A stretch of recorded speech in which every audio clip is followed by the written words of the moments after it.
حیدر حسب ہے جس کا نسب ختمی مرتبت، تفسیر هو اللہ ہے راز احد بطول۔ اور جنت کو چھوڑ نارے جہنم کا کر خیال، جنت کو چھوڑ نارے جہنم کا کر خیال، اے دشمن علی تجھے کر دے گی رد بطول۔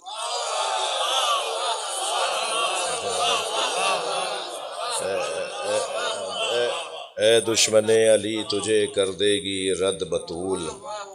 اور خطبہ وہ گویا حق و صداقت کا ہے نصاب، خطبہ وہ گویا حق و صداقت کا ہے نصاب، یوں خاک میں ملا دیا ظالم کا قد بطول۔ یوں خاک، ایک صلوات اور ہدیہ کریں گے نبی کے ساتھ، آگے تشریف،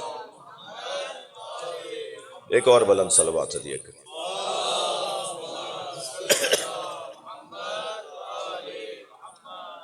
برابر میں بلی بھائی جگہ بھی ہے اوپر بیٹھنے کی، ایک اور صلوات نبی کی ذات پہ دے گا۔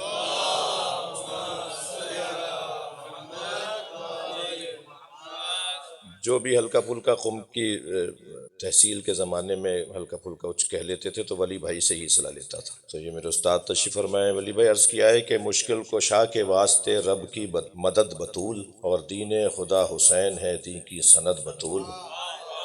اور جنت کو چھوڑ نارے جہنم کا کر خیال، اے دشمن علی تجھے کر دے گی رد بطول۔ اور خطبہ وہ گویا حق و صداقت کا ہے نصاب، یوں خاک میں ملا دیا ظالم کا قد بطول۔ اور کون و مکان لوح و قلم مصطفیٰ علی، دوسرے مصرے پہ خاص توجہ چاہوں گا اہل دقت سے کہ کون و مکان لوح و قلم مصطفیٰ علی، لولاک سے آیا ہے کہ سب کچھ بصد بطول۔ اور آپ کی توجہ چاہوں گا کہ جس کے تو نام میں نہیں آتا کہیں بھی زیر، جس کے تو نام میں نہیں آتا کہیں بھی زیر، حمد خدا کی ہا ہے تو قرآن کا مد بطول۔ حمد خدا کی ہا ہے تو قرآن کا مد بطول، ایک سمت ابوہا ہے تو ایک سمت بالوہا، ایک سمت ابوہا ہے تو ایک سمت بالوہا، ایسے وسیع عریض ممالک کی حد بطول۔ ایسے وسیع عریض ممالک کی حد بطول، آسی تیرے گناہوں کی بخشش کے واسطے، غفران کردگار کی تنہا رسد بطول۔ ایک صلوات اور ہدیہ کریں نبی کے ساتھ۔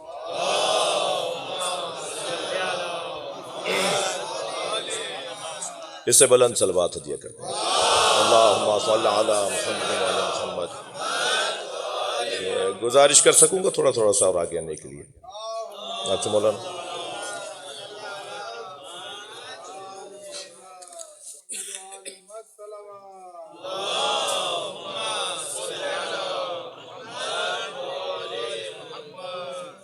سورہ مبارکہ کوثر قرآن مجید کا مختصر اور مکمل سورہ، قرآن کا سب سے چھوٹا سورہ، قرآن کا سب سے بڑا سورہ سورہ مبارکہ بقرہ، اور قرآن کا سب سے چھوٹا سورہ، حافظ بچے تشریف فرمائے، قرآن کا سب سے چھوٹا سورہ سورہ کوثر۔ مگر یہ کس نے کہہ دیا جسے لمبا چوڑا دیکھو اسے بڑا مانو، اور جسے مختصر دیکھو چھوٹا دیکھو اسے حقیر مانو۔ یہ جگہ ویسے بھی دید بدلنے کی جگہ ہے، یہ فرش اعضا، یہ مجلس اعضا، یہ خانہ، یہ اینک بدلنے کی جگہ ہے۔ یہاں بیٹھنے والوں کی دید بدلی جاتی ہے، یہاں بیٹھنے والا وہ اینک لگاتا ہے جس اینک سے کربلا نظر آئے۔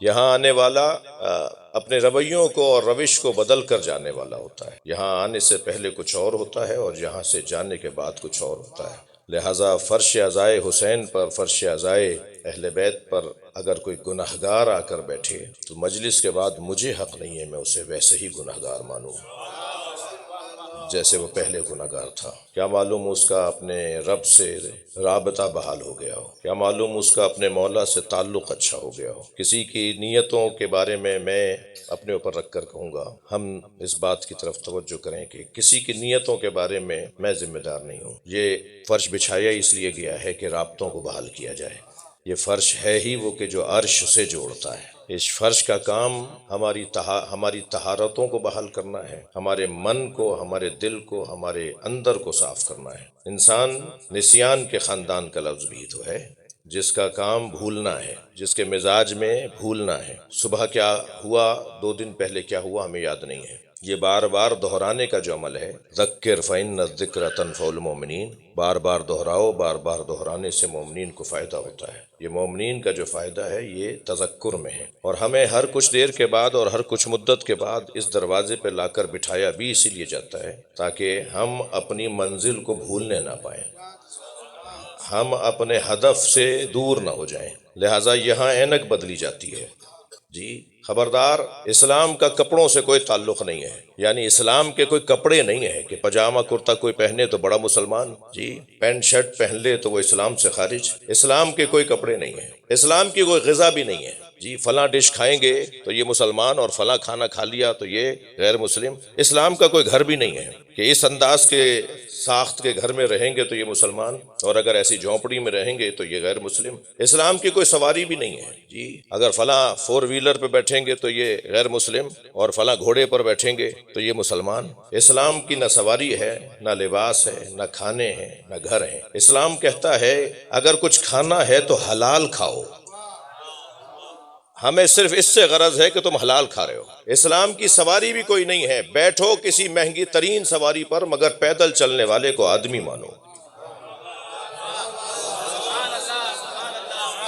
اسلام کا کوئی گھر بھی نہیں ہے، اسلام یہ نہیں کہتا کہ تم فلاں 4 منزلہ مکان میں مت رہنا اور جھگی میں رہنا۔ اسلام کہتا ہے کہ تم جس گھر میں بھی چاہو رہو، مگر یاد رہے کہ اس گھر میں ذکر خدا ہو اور گناہوں سے پاک ہو۔ اسی طرح عزیزان گرامی، اسلام کا کوئی لباس بھی نہیں ہے۔ اسلام کہتا ہے جو چاہو پہنو، اپنی حیا بچاؤ۔ صلوات پڑھ لیں محمد و آل محمد پر۔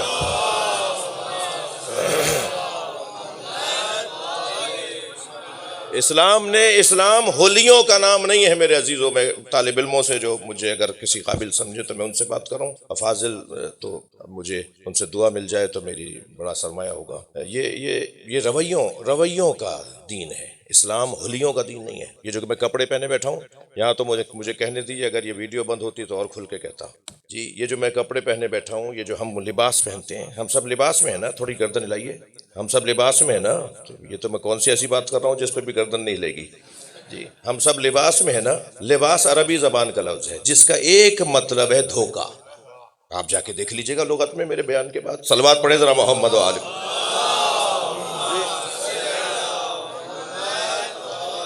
جی لباس کے 2 معنی ہیں جس میں سے ایک مطلب ہے لباس کا دھوکہ۔ ہم سب، اللہ اکبر، ہمارے ہاں جب بچہ آنے والا ہوتا ہے نا، 8واں مہینہ شروع ہو گیا، ابھی کچھ دن بعد ولادت ہونے والی ہے، تو گھر کی بڑی بوڑھیاں نہالچے بناتی ہیں۔ جی تو وہ جو نہالچے بنا رہی ہوتی ہیں تو دنیا میں ہمیں جو سب سے پہلا تحفہ دیا جاتا ہے نا، وہ دھوکہ دیا جاتا ہے۔ کپڑے دیے جاتے ہیں نا پہلا تحفہ، سب سے پہلا تحفہ ہمیں دھوکہ دیا جاتا ہے۔ اب ذرا مولا علی کے دسترخوان پہ آ جائیے۔ مولا علی فرماتے ہیں ما لبست علی نفسی۔ اب ترجمہ یہ نہیں ہوگا کہ آج تک میں نے لباس نہیں پہنا، معاذ اللہ، ترجمہ یہ نہیں ہوگا ما لبست علی نفسی ولا لبس علیہ۔ آج تک مجھ علی نے خود کو دھوکہ نہیں دیا، اور دنیا میں کوئی پیدا نہیں ہوا جو علی کو دھوکہ دے سکے۔ یہ ہولیوں سے جو اس وقت ماحول بنا ہوا ہے، ویسے ہی پیکنگ کا دور ہے۔ جس کا ہولیہ اچھا، جس کی پیکنگ اچھی، اس کی قیمت اچھی۔ جی ہمارے ہاں تو جو ذاکر جو بڑی گاڑی میں آتا ہے اس کی نیاز بھی اچھی ہوتی ہے، اور جو بیچارہ بس میں سے اترتا ہے تو اسے کہتے ہیں اتنے ہی پیسے دے دو جتنا بس کا کرایہ تھا۔ جی ہاں، تو وہ پیکنگ کے اوپر چل رہا ہے ماحول۔ تو جتنا پیکنگ کو اچھا کرتے چلے جائیں گے اتنی قیمت بڑھتی چلی جائے گی، اور پیکنگ کا تو اسلام سے کوئی تعلق ہی نہیں۔ صلوات پڑھ لیں محمد و آل محمد۔